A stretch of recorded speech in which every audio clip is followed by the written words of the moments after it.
بسم اللہ الرحمن الرحیم۔ السلام علیکم۔ جب 14 سال کی جلا وطنی کے بعد 1 فروری 1979 کو امام خمینی ایران واپس آ رہا تھا تو رضا پہلوی جنگل کا بادشاہ اپنی فوج کو تنہا چھوڑ کر مصر فرار ہو چکا تھا۔ پیچھے جرنیلوں نے فیصلہ کیا کہ جہاز کو گرا دیتے ہیں ورنہ مارے جائیں گے۔ ایئر فورس چیف نے کہا، ہم رضا شاہ پہلوی سے اجازت کے بغیر یہ کام نہیں کر سکتے۔ رضا شاہ سے مصر میں رابطہ کیا گیا، اس نے کوئی جواب نہ دیا، یعنی کہا کہ اگر آپ نے رزق لینا ہے تو لیں، میرا ذمہ دوش پوش۔ جرنیلوں نے تہران کا جائزہ لیا۔ 30 لاکھ لوگ ڈنڈوں سوٹوں سے مسلح شہر کی سڑکوں پر آسمان کی طرف دیکھ رہے تھے۔ انہیں سمجھ آ گئی کہ اگر جہاز گرایا تو عوام ان کے جوجے کباب بنا کر سفید ایرانی چاول کے ساتھ کھا جائیں گے۔ اس وقت کے بہت سارے بین الاقوامی صحافی امام خمینی کے ساتھ جہاز میں سوار تھے۔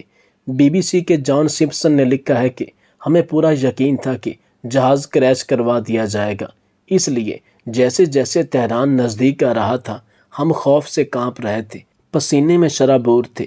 اس خوف و دہشت کے ماحول میں ہم نے دیکھا امام خمینی آرام سے کمبل اوڑھ کر سویا ہوا ہے۔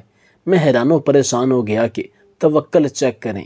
اسے پورا یقین تھا کہ نہ جہاز کریش ہوگا اور نہ انقلاب کے راستے میں اب کوئی اور رکاوٹ حائل ہو سکتی ہے۔ اللہ اور عوام اس کے ساتھ ہیں۔ جہاز میں یا جیل میں لیڈر کی حفاظت باشعور عوام کرتے ہیں۔ رد عمل کا خوف انہیں زندہ رکھتا ہے۔ تہران آیا تو امام خمینی کو بیدار کر دیا گیا۔ انہوں نے نیچے سڑکوں کی طرف دیکھ کر ہلکا سا تبسم کیا اور کہا، انقلاب پیروز شد، یعنی ہماری جدوجہد کامیاب ہو گئی۔ جان سمپسن لکھتے ہیں کہ امام خمینی کے ساتھ ایک اور بزرگ شخص تھے جو کہ امام خمینی کے بہت قریب تھے۔ جان سمپسن نے ان سے امام خمینی کی آخری خواہش پوچھی تو اس بزرگ نے کہا، وہ میں نہیں جانتا۔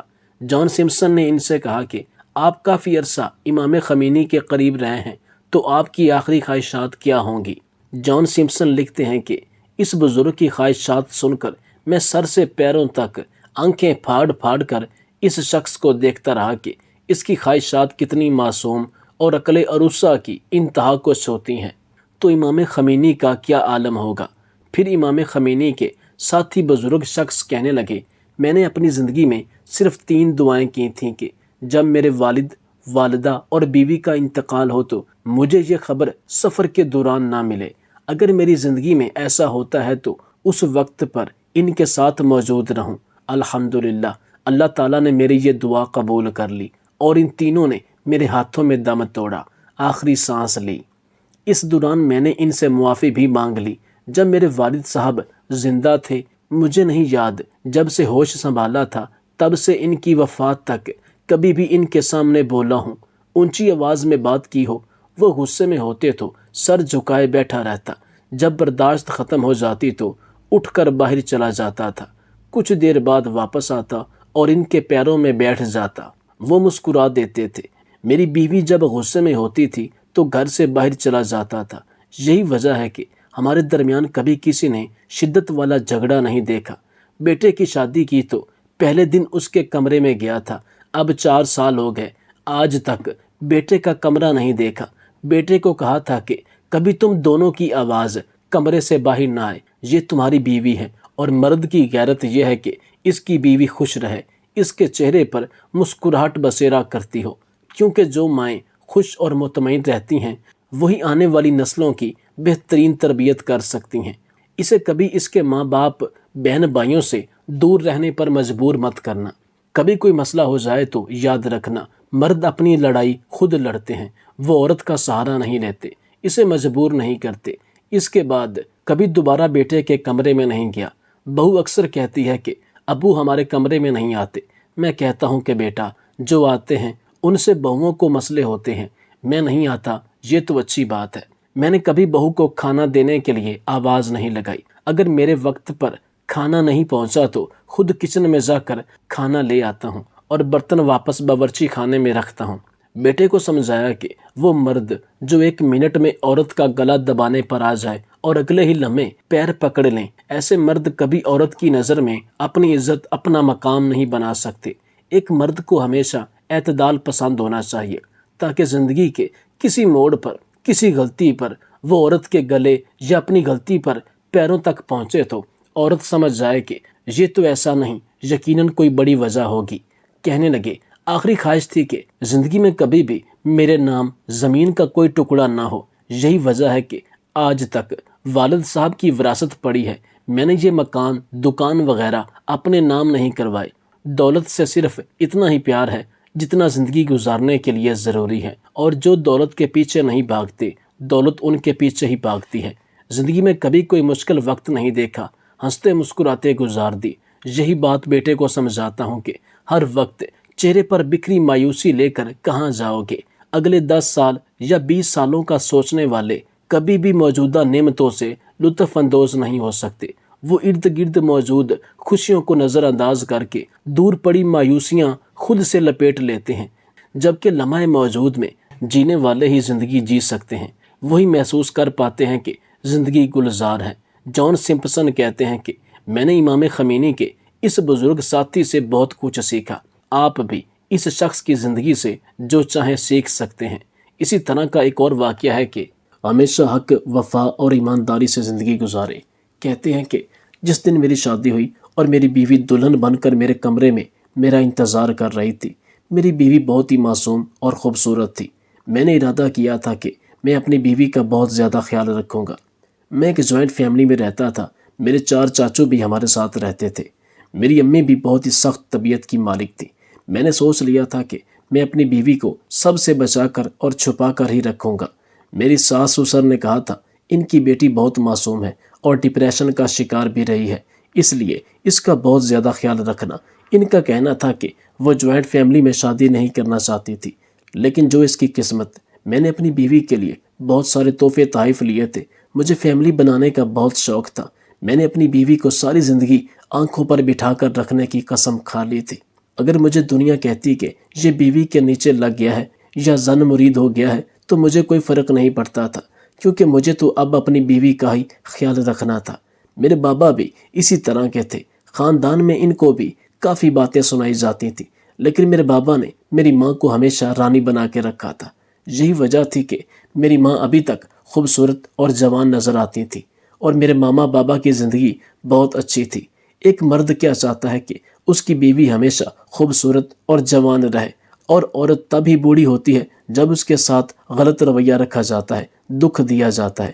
اگر میں اپنی بیوی کا خیال رکھتا اور وہ ہمیشہ خوبصورت اور جوان رہتی تو اس میں فائدہ کس کا تھا؟ ظاہر ہے میرا ہی تھا۔ یہی سب کچھ سوچتا ہوا میں اپنے کمرے میں جا رہا تھا۔ میں نے اپنی جیب سے ایک دفعہ انگوٹھی نکال کر چیک کر کے دیکھی کہ اندر انگوٹھی ہے بھی یا نہیں، کہیں میرے دوستوں نے کوئی شرارت تو نہیں کر دی۔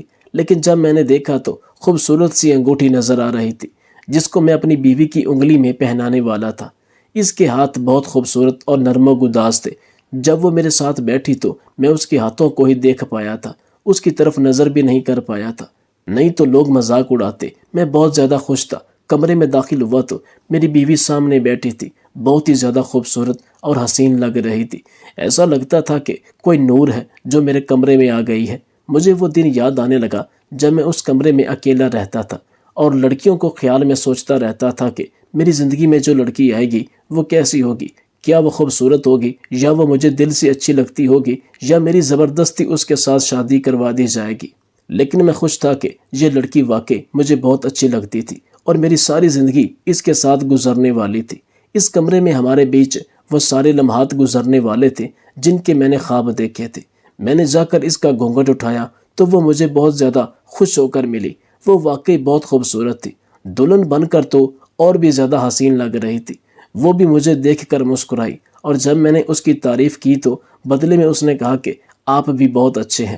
اس کی مسکراہٹ، اس کی آنکھیں، اس کے باریک ہونٹ، سب کچھ بہت زیادہ خوبصورت تھا۔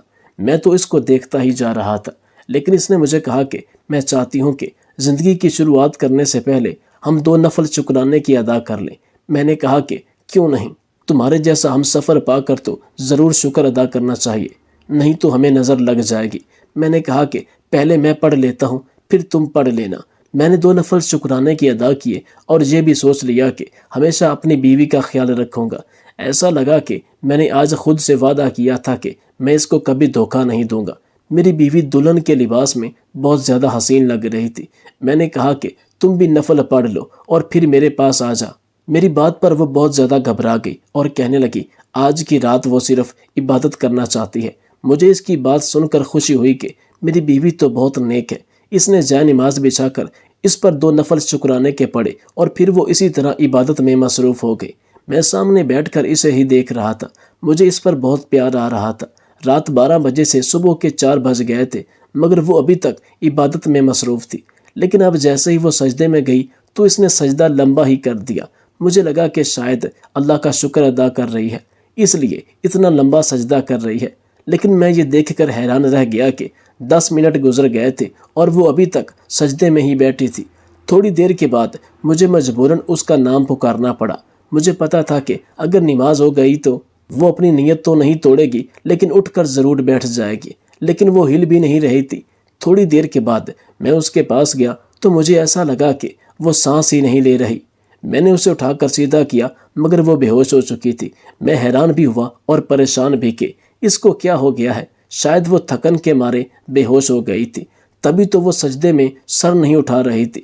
لیکن اچانک سے اس کا جسم ٹھنڈا پڑنے لگا تھا۔ میں نے اسے جگانے کی کوشش کی، اس کے منہ پر پانی کے چھینٹے ماری لیکن وہ بالکل بھی رد عمل نہیں دے رہی تھی۔ میں بار بار اسے پکارنے لگا۔ میں نے کہا کہ ملکہ تمہیں کیا ہو گیا ہے؟ میں نے اس کو پوری طرح سے جھنجھوڑا، اتنی زور سے کہ اگر وہ بے ہوش ہوتی تو اٹھ جاتی، لیکن مجھے تو ایسا لگتا تھا کہ وہ اس دنیا سے جا چکی ہے۔ میں نے اپنی ماں کو بلایا۔ ابھی گھر میں کچھ مہمان بھی تھے جو رات کو ہمارے گھر ہی رک گئے تھے۔ انہوں نے صبح اپنے گھر جانا تھا۔ میری آواز پر وہ بھی کمرے میں آ گئے۔ جب میں چیختا چلاتا ہوا باہر آیا تو سب لوگ متوجہ ہوئے، بغیر میرے یہ کہے کہ کیا ہوا ہے میرے کمرے کی طرف چل پڑے۔ لیکن جس منظر کو دیکھنے کی ان کو امید تھی وہ تو ان کو نہ ملا۔ جب میری بیوی کو چیک کیا گیا تو پتہ چلا کہ وہ اس دنیا میں نہیں ہے۔ اس نے جیسے ہی سجدے کے لیے سر زمین پر رکھا اس کی روح پرواز کر گئی۔ میرے لیے یہ دکھ بہت بڑا تھا، میں اس کے لیے تیار نہیں تھا۔ مجھے سمجھ نہیں آ رہی تھی کہ کیا ہو رہا ہے۔ سب نے یہ بات کہنا شروع کر دی کہ دلہن تو مر گئی۔ امی نے کہا کہ تم نے کیا کیا اس کے ساتھ؟ تم نے لڑکی کو مار ڈالا ہے۔ میں نے کہا کہ میں نے کچھ نہیں کیا۔ میری چاچی مجھ سے ہمیشہ ہی خفا رہتی تھی کیونکہ میں نے ان کی بیٹی کے ساتھ شادی نہیں کی تھی، اس لیے انہوں نے یہ کہنا شروع کر دیا کہ میں نے لڑکی کے ساتھ کچھ غلط کیا ہے، تب ہی وہ اس دنیا سے چلی گئی ہے۔ میری ماں نے اس سے لڑنا شروع کر دیا اور نہ جانے کس نے میری بیوی کے ماں باپ کو فون کر دیا۔ وہ لوگ آئے اور انہوں نے اپنی بیٹی کا حال دیکھا تو ان کی حالت بھی بہت عجیب تھی۔ وہ اپنی بیٹی کو وہاں سے لے جانا چاہتے تھے۔ ہمیں کچھ سمجھ نہیں آ رہا تھا کیا سے کیا ہوا ہے۔ میرے تو کان بند ہو گئے تھے۔ مجھے کوئی پکارتا تو مجھے ٹھیک سے اس کی آواز سنائی نہیں دے رہی تھی۔ میری جگہ کوئی بھی ہوتا تو شاید اس کا یہی حال ہوتا۔ خیر وہ لوگ میری بیوی کو لے گئے۔ میری بیوی اب اس دنیا میں نہیں تھی۔ میں جس کے ساتھ رہنے کے خواب سجا رہا تھا وہ اس دنیا سے جا چکی تھی۔ ہم ان لوگوں کو فون کر رہے تھے لیکن وہ جواب نہیں دے رہے تھے۔ ہم ان کے پیچھے ان کے گھر پہنچے تو وہ دروازہ بھی نہیں کھول رہے تھے، اور جب دروازہ کھولا تو یہی کہا کہ آپ نے ہماری بیٹی کو مار ڈالا ہے، اب آپ لوگ یہاں پر کیا لینے آئے ہیں؟ یہ بات اپنی جگہ ٹھیک تھی کہ آپ اپنی پیاری بیٹی کی شادی کریں اور آپ کی ایک ہی بیٹی ہو اور شادی والے دن ہی وہ اپنے شوہر کے کمرے سے مردہ حالت میں پائی جائے اور اس کے بعد آپ اس کی لاش لے کر اپنے گھر چلے جائیں تو یہ صدمہ آپ کے لیے بہت ہی زیادہ بڑا ہوگا۔ لیکن میری بیوی کے گھر والے عجیب و غریب طریقے سے پیش آ رہے تھے۔ وہ میری بیوی کی لاش کو مجھ سے چھپا رہے تھے، مجھے اس کے قریب تک جانے نہیں دے رہے تھے، ہمیں یہ تک پتہ نہیں کرنے دیا کہ آخر اس کو ہوا کیا تھا۔ مجھے تو ایسا لگتا تھا کہ شاید اس کے اندر جان باقی تھی، لیکن وہ لوگ اس کو پہلے ہی وہاں سے لے آئے تھے، اور میری ماں کا کہنا تھا کہ تمہاری بیوی مر چکی ہے۔ میں اسے دیکھنا چاہتا تھا، آخر وہ میری بیوی تھی، مجھے کیا اتنا بھی حق نہیں تھا کہ میں اس کو آخری دفعہ دیکھ لیتا؟ وہ لوگ تو دروازہ نہیں کھول رہے تھے، دروازے کے اندر ہی کھڑے ہو کر بات کر رہے تھے۔ میری ماں نے ان کو سمجھانے کی کوشش کی اور بالآخر انہوں نے دروازہ کھولا۔ انہوں نے کہا کہ ہمارے گھر میں بھی ابھی تک مہمان ہیں، ہمارے گھر مہمان ہماری بیٹی کی شادی کے لیے آئے تھے اور اب اس کی فاتحہ پڑھ کر جائیں گے۔ آپ لوگوں نے کیا کر دیا؟ ہم اپنی بیٹی کو دفن کر لیں، آخری رسومات ادا کر لیں، اس کے بعد ہم آپ سے دو ہاتھ کریں گے۔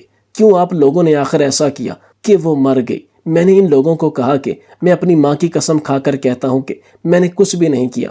وہ نماز پڑھ رہی تھی اور سجدے میں جاتے ہی اس کی روح پرواز کر گئی۔ اس بات پر ان دونوں میاں بیوی نے ایک دوسرے کی طرف دیکھا۔ وہ خاموش ہو گئے۔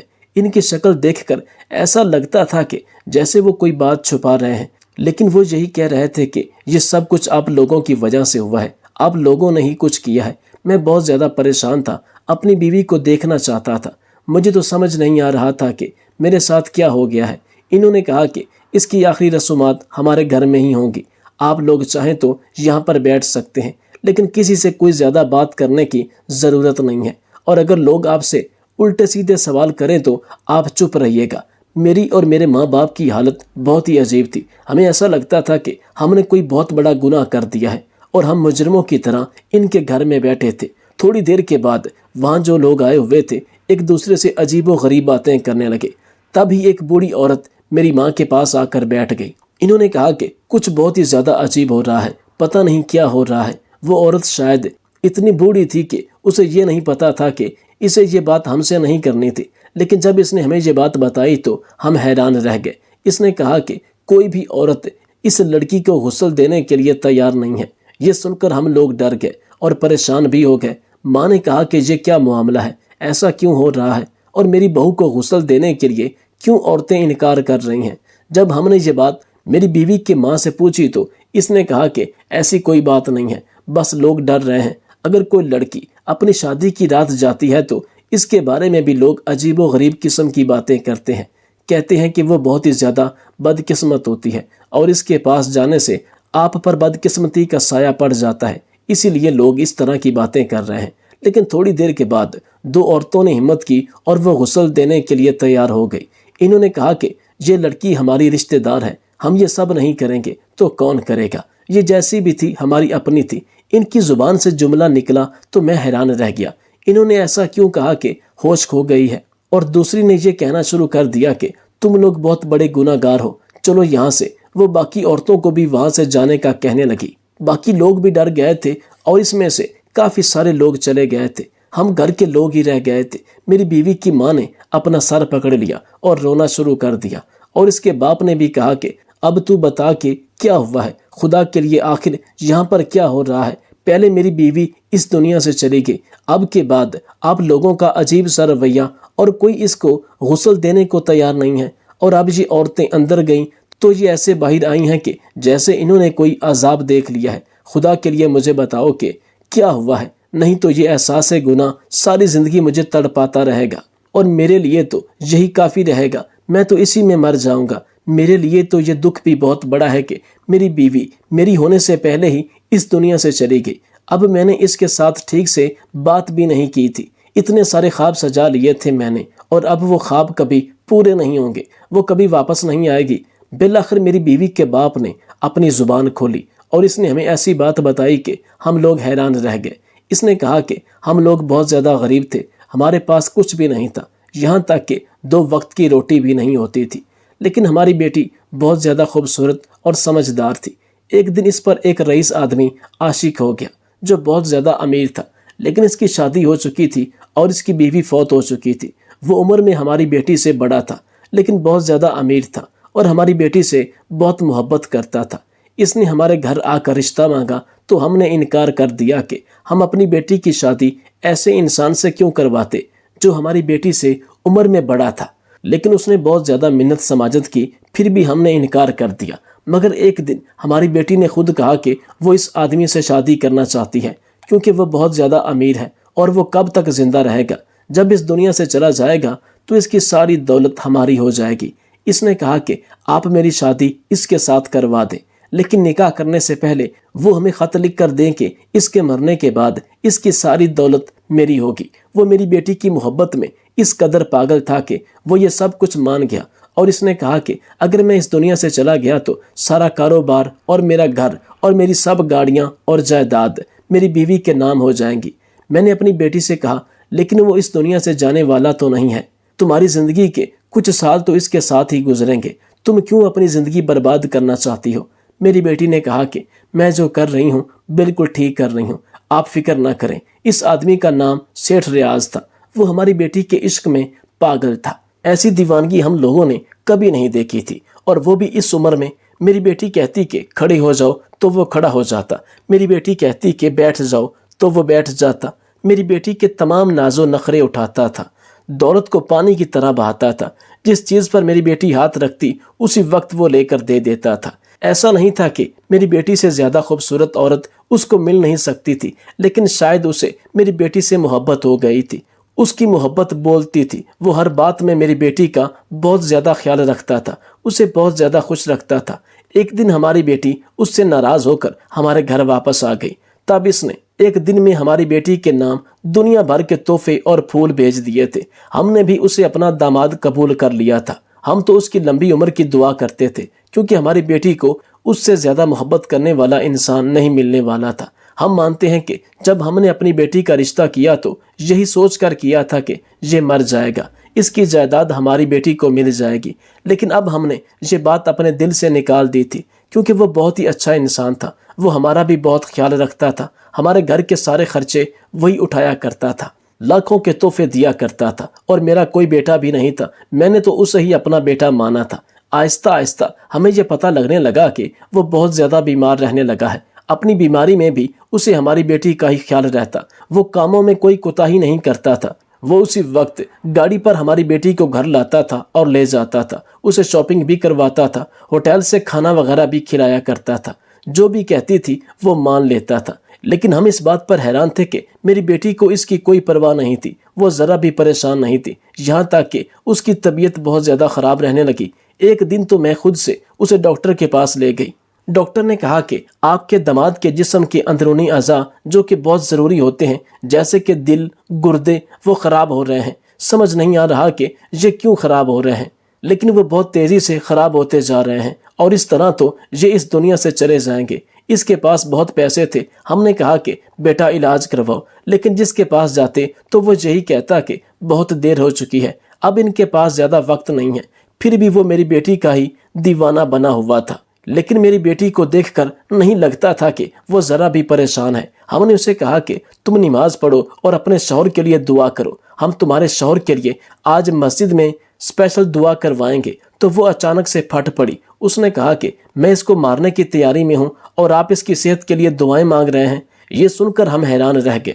اس نے کہا میں اپنے شوہر کو سلو پائزن دے رہی تھی تاکہ وہ بیمار ہو کر اس دنیا سے چلا جائے، تب ساری دولت میری ہو جائے۔ ہم لوگ حیران رہ گئے۔ میں نے کہا کہ وہ تم سے اتنی محبت کرتا ہے۔ میری بیٹی نے کہا لیکن وہ ایک بوڑھا آدمی ہے، میں اس کے ساتھ اپنی ساری زندگی تو نہیں گزار سکتی۔ میں نے پتہ نہیں یہ 1 سال کس طرح گزارا ہے۔ آپ لوگ چاہتے ہیں کہ میں اپنی ساری زندگی ایک بوڑھے آدمی کے ساتھ گزار دوں۔ ہم اپنی بیٹی کو یہ سمجھانے کی کوشش کر رہے تھے کہ وہ جیسا بھی ہے لیکن تم سے محبت کرتا ہے، اور وہ تو اس مقام پر پہنچ گئی تھی کہ جہاں پر وہ ہماری کوئی بات بھی سمجھنے کو تیار نہیں تھی، اور بدقسمتی سے سیٹھ ریاض نے ہماری بات سن لی تھی۔ اس بیچارے نے شاید 1-2 مہینے بعد مرنا تھا، لیکن وہ اسی وقت اس دنیا سے چلا گیا۔ اسے ہارٹ اٹیک آیا تھا۔ اس نے جاتے جاتے بس اتنا ہی کہا کہ تم نے میرے ساتھ اچھا نہیں کیا، میں نے تم سے محبت کی تھی، تم نے بدلے میں مجھ سے اتنی زیادہ نفرت کی کہ اب اللہ ہی انصاف کرے گا۔ لیکن ہماری بیٹی کو کوئی پرواہ نہیں تھی، اس نے عدت پوری کی، 6 مہینے بعد تمہارے ساتھ شادی کر لی۔ ہمیں نہیں پتا تھا کہ اس کے نصیب میں یہ لکھا ہے، اسے اس کے کیے کی سزا ملی ہے۔ اب اس کا یہ حال ہے کہ اس کی لاش ابھی سے ہی گلنے سڑنے لگی ہے، اور کوئی بھی اس کے پاس جانے کو تیار نہیں ہے، اور اس قدر گندی بدبو آ رہی ہے کہ وہاں ایک پل بھی ٹھہرنا محال ہے۔ میں یہ سب سن کر حیران رہ گیا، اور میرے دماغ میں یہ آواز گونجنے لگی۔ کہتے ہیں کہ ہمارے نبی صلی اللہ علیہ وسلم جب معراج پر گئے تھے تو اللہ تعالیٰ اور ان کے درمیان کچھ ایسی باتیں ہوئی تھیں جو انہوں نے لوگوں کو بھی نہیں بتائی تھیں۔ پھر ایک دن حضرت فاطمہ نے ان سے ایسے ہی کسی بات کا پوچھا کہ اے اللہ کے نبی، آپ ہمیں معراج شریف میں کی گئی اللہ تعالیٰ سے ملاقات کی کوئی ایک بات بتائیں۔ تو انہوں نے کہا کہ دنیا کے سارے کاموں میں سب سے زیادہ ثواب کا کام کسی کا ٹوٹا ہوا دل جوڑ دینا ہے۔ جب یہ بات حضرت فاطمہ رضی اللہ تعالی عنہا نے باقی سب کو بتائی، وہ رونے لگے۔ انہوں نے کہا کہ ہم تو یہ سوچ کے رو رہے ہیں کہ جب دل جوڑنے کا اتنا ثواب ہے تو پھر دل توڑنے کا گناہ کتنا ہوگا۔ میری بیوی نے کسی کا دل توڑا تھا، اور وہ بھی ایسے شخص کا جو انتہا درجے کا اس سے مخلص تھا، اس سے بے پناہ محبت کرتا تھا۔ دنیا کی ہر آسائش اس کو میسر تھی، لیکن اس نے اسی کو دھوکہ دے دیا۔ اس کے ماں باپ نے بتایا کہ وہ کبھی بھی نماز نہیں پڑھتی تھی۔ ہم تو حیران ہیں کہ اس نے نماز کیسے پڑھی، شاید اس نے توبہ کر لی ہوگی، سوچا ہوگا کہ وہ تمہارے ساتھ اپنی باقی کی زندگی گزارنا چاہتی ہے، اس لیے وہ اللہ کے حضور سجدے میں پیش ہو گئی، لیکن اللہ نے اسے اسی وقت اپنے پاس بلا لیا کیونکہ اس نے بہت بڑا گناہ کیا ہوا تھا۔ یہ سب جاننے کے بعد بھی میری یہی خواہش تھی کہ میں اپنی بیوی کو آخری دفعہ دیکھنا چاہتا ہوں۔ میں اسے دیکھنے کے لیے بڑھا تو میں نے خود پر افسوس کیا کہ میں نے یہ فیصلہ کیوں کیا کہ مجھے اسے نہیں دیکھنا چاہیے تھا، کیونکہ اس کی وہ صورت میری آنکھوں میں بس گئی تھی۔ اس کا انصاف تو جیسے اسی دنیا میں ہو گیا تھا، وہ تو سب کے لیے عبرت کا نشان بن چکی تھی۔ اس کے ماں باپ دکھی تھے، ان کا کہنا تھا کہ وہ انسان بہت اچھا انسان تھا، ہم نے اسے قبول کر لیا تھا، لیکن ہماری بیٹی نے اس کے ساتھ اچھا سلوک نہیں کیا۔ کبھی بھی سوچتا ہوں کہ میری بیوی بھی اپنی جگہ پر ٹھیک تھی، اس کا بھی کوئی مقصد تھا، وہ کیوں اپنی زندگی کو ایک ایسے انسان کے ساتھ گزارتی جس کو وہ پسند ہی نہیں کرتی تھی، لیکن اسے اس انسان کی جان نہیں لینی چاہیے تھی۔ میں تو ابھی بھی ہر نماز کے بعد اپنی بیوی کے لیے دعا کرتا ہوں تاکہ اس کی آخرت میں اس کے ساتھ رعایت ہو جائے۔ میں نے تو اسے اپنی بیوی مانا تھا، اسے اپنے نکاح میں قبول کیا تھا، لیکن اس کی برائی کے بارے میں پتہ نہیں تھا۔ شاید وہ بھی سب کچھ بھول بھال کے ایک اچھی انسان بننا چاہتی تھی، لیکن جو گناہ وہ کر بیٹھی تھی اسے اس کی سزا اسی دنیا میں مل گئی تھی۔ ڈاکٹر اسرار احمد کہتے ہیں کہ اس دور حاضر میں اگر کسی کو زندگی کے کسی بھی موڑ پر کوئی مخلص انسان مل جائے تو اس کی قدر کریں، اس کی ظاہری خوبصورتی یا دنیاوی دولت کو ہرگز ترجیح نہ دیں، حسن اور دولت پر ہمیشہ اس انسان کے مخلص پن کو قیمتی جانیں۔ ڈاکٹر اسرار احمد کہتے ہیں کہ اس میں بھی کوئی شک نہیں کہ بعض لوگوں کے ساتھ اللہ تعالیٰ اس قدر تیز رفتاری کے ساتھ انصاف کرتا ہے کہ جس طرح روڈ پر اگر 1 سیکنڈ کی بھی آپ غلطی کریں تو روڈ آپ کو وہیں پر سزا دیتا ہے، بالکل ایسے ہی چند معاملات میں اللہ تعالیٰ اس انسان کو جو کسی کے ساتھ دھوکہ یا بناوٹی احساس کو ظاہر کرتا ہے، اس کو باقی دنیا کے لوگوں کے لیے عبرت کا نشان بنا دیتا ہے۔